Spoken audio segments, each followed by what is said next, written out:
So this is my Crackle with Fury deck. The idea is that we're combining both the Crackle with Power deck with the Yugioh's Fury deck into one deck, so we have more than one win con. Plus, these cards have synergy.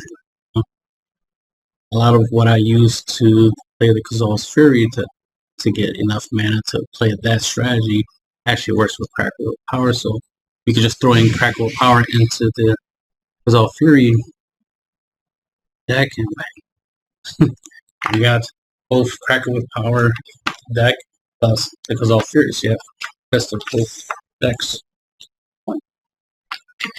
Plus, this is a really good card, really good win condition. I mean, any deck that can play that plays red or can produce red mana can easily use this, because the strategy, or should know. I'll tell you, the strategy is to get your opponent.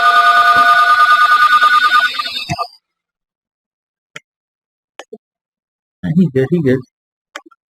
Alright, like I said, so the strategy is get your opponent down to 10 life, then play Crackle with Power for 8 mana, which will be 2 mana for each of the X's plus the 2 reds, so that's a total of 8 mana. And you'll do 10 damage up to 2 targets. Obviously, you'll target your opponent for 10 damage and target something else for 10 damage, a creature or a planeswalker, whatever. As long as you get your opponent down to 10, this for 8 mana, this should be more than enough to win you the game right there and then. And 10 life is half of your opponent's life, right? So deal them 10, then hit them with this for 10 and game. I've won many a times with this simple strategy, which is why it's a good idea to incorporate this into any deck that can play.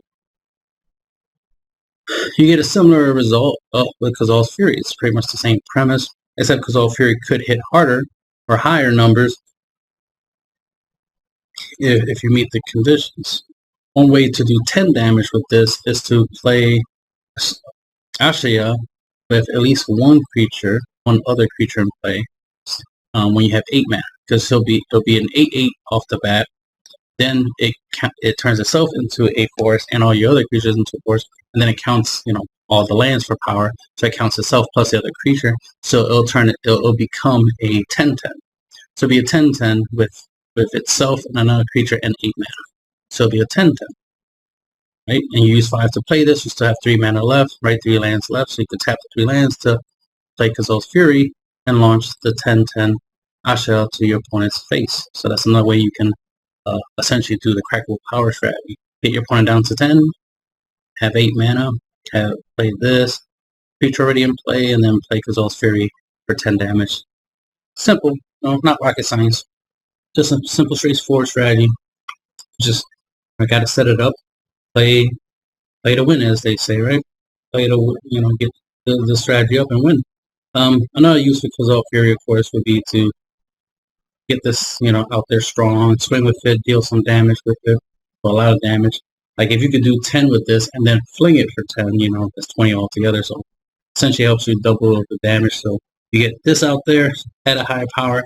You get the Tree Folk token out there at a high power, and hopefully swing, deal some damage with those big green monsters, right? And fling them for game. So that's the basic win con. We have Curse of Leeches to help you get your opponent down to 10 life while gaining life, so that way you can have more time and last longer. There'll be times where you're probably taking hits every turn because you don't have that much defense, so to speak. So this life gain is part of your defense, plus using these as chump blockers, because these two right here are just to help you get the treasure tokens to help you ramp up so you can play Crackle with Power or play your Ren and 7 sooner. So you can get the token out there, and then every turn you're playing lands, it's just getting stronger. And since you're we're relying on playing lands to get our creatures stronger, we have Scooch Swarm. So Scooch Swarm is a new addition. I didn't have this in the original build. This is this is something new that I added, and it's like, I need to increase the defensive capabilities of the deck. And of course, we have some board wipes. So let's go through the list real quick. We got Innkeep, 4 copies of Innkeeper. 4 copies of Plundering Barbarian, 4 copies of Scoot Swarm, 4 copies of Asha, Soul of the Wild, 4 copies of Kazal's Fury, 4 copies of Poison the Cup, 4 copies of Crackle with Power, 4 copies of Burn Down the House, 4 copies of Crush the Weak, 4 copies of Curse Leeches, 4 copies of Renin 7, 4 copies of Blight Step Pathway, 4 copies of Haunted Ridge, 4 copies of Crag Crown Pathway, 4 copies of Rockfall Valley. So the 16 lands, Kazal Fury counts as the 20th land. The deck. So that's what we got there. And as I was saying, you know, this is a win con because all Fury's in a win con. Just getting these tokens and Asha at a strong power and beating up on it down with it. You know, strategies, and then we got 8 board wipes. Got a spot removal creature card. First we got life loss effect to help us slowly get up on it down. I mean, with enough turns, you know, this alone can win you a game. So it itself can be a win con, but it's more to help us weaken our opponent and get opponent closer to our, you know, main strategy. And then of course we got Innkeeper and Plundering Barbarian to help us ramp up our mana, plus the chump blockers, you know, be able to take some big hits for us, and Scoot Swarm to help us increase, you know, be our token engine, right? Help us increase our survival rate.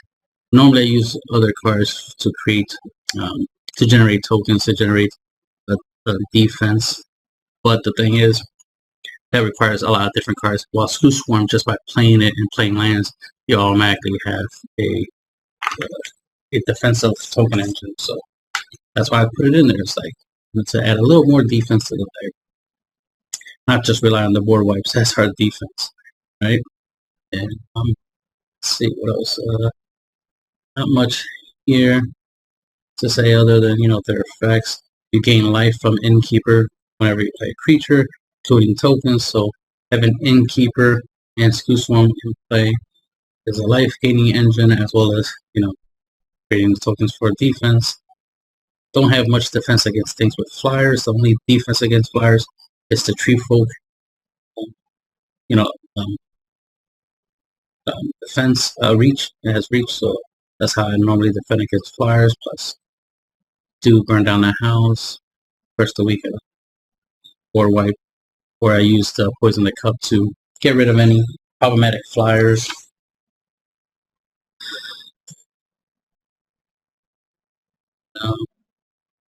Under certain circumstances, you might use a Crackle with Power for 5 mana, which means you're putting 1 mana in each of the X's plus 2 red, and do 5 damage to one target. Either it be a Planeswalker, a problematic flying, you know, creature, or something with trample, or something that could be a palm.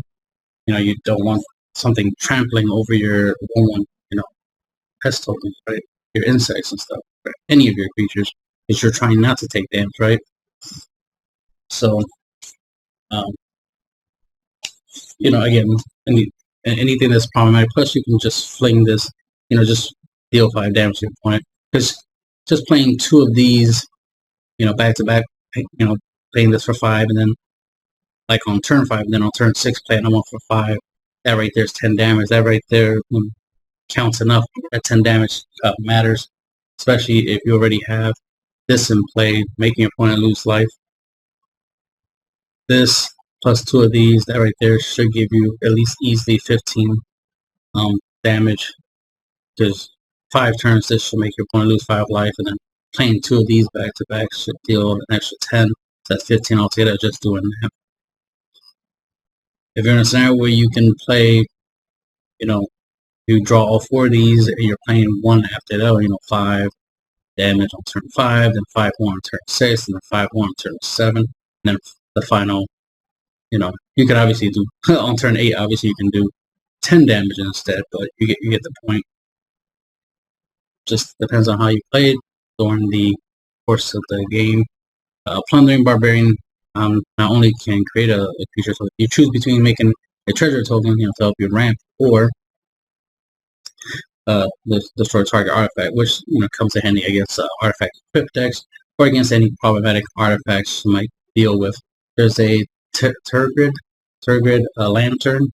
That's a good artifact to destroy. You don't want your opponent having that, or any artifact that might generate tokens or something, or anything problematic, or give something trample. You always want to get rid of. Definitely want to get rid of anything that gives any artifact that gives flying to creatures. That will always be a problem. So there's that. Mentioned Screw Swarm with the ability of making a token every time you play land. But it has also the effect that if you control 6 or more lands, you create a copy of Screw Swarms instead of just a regular token, which means the new token you create, the Screw Swarm token, will also have this effect that when you play a land, you make the token. So then you'll get 2 tokens every time you play a land. And that's all off of just using one Screw Swarm. So it's a very powerful effect. It in itself can be a 1-card win con if you make enough insect tokens, use them to go for game. I mainly plan to use it for defense. That's just so, its power and toughness is each equal to the number of lands you control. It turns your non-token creatures, sucks it don't count tokens, right? Because we would get a lot out of it if it counted tokens. Our forest lands, in addition to their other types, are still affected by summoning sickness, the usual. It turns itself into a land, so it counts itself automatically for its effect plus every other land you have, and then turns your creatures into lands, so it further powers itself up, as well as you can use it and your other creatures as green mana sources. In case you're trying to play some extra creatures. And then mention Poison the Cup, it's kill a target creature, as well as if you foretold it, we can scry 2, which helps us. And usually we use the scry 2 ability to help us try to get to our lands. We definitely try to get to Ren 7 real quick. Make the token first, and then after that, every turn after that, we just try to use the +1 ability. That's if our opponent doesn't go out of their way to get rid of Ren 7. We try to use it to help us get to our lands.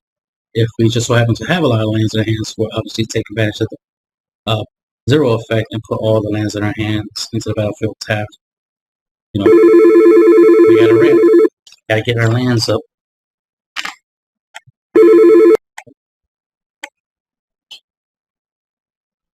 Let's see. Yeah, we try to get the lands, using Ren to help us get the land. So we're always using we use a -3 ability right off the bat. And then we use the +1 ability to get lands, and the +0 if need be, but typically we only need the -3 and the +1. -3 definitely is a must do, because usually when I play this, I'm in a situation where I need the token to defend me, especially against a flyer. Burden in the house helps. It's nice that it not only deals damage to creatures, but also deals damage to planeswalkers, and 5 damage tends to be more than enough to take down most planeswalkers. So that's definitely helpful.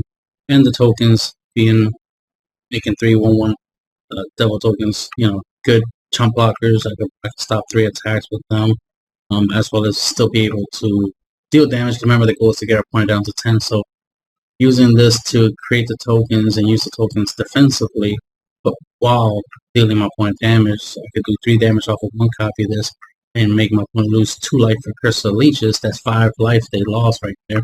That brings them from 20 to 15.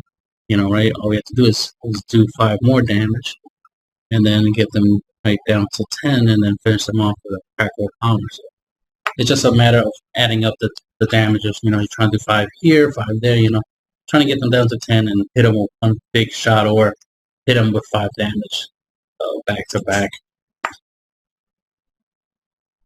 It's not that hard to get this to 5 power. Not that hard to get the token up to 5 power. So you could just Call Fury, Asha, or the token to deal 5 damage, and then the following turn hit him with a Crackle power for 5 damage, and that right there is total of 10. If you get your opponent down to 10 life, you get the idea. So it's just trying to add up 5 here, 5 there, 4 times. That's 20 and that should be enough to end the game off. That's if your opponent's not gaining life, which is part of the usefulness of Curse of Leeches, is it helps against life gain decks that might have their own innkeeper on the side of the field or anything similar to that that will help them gain life.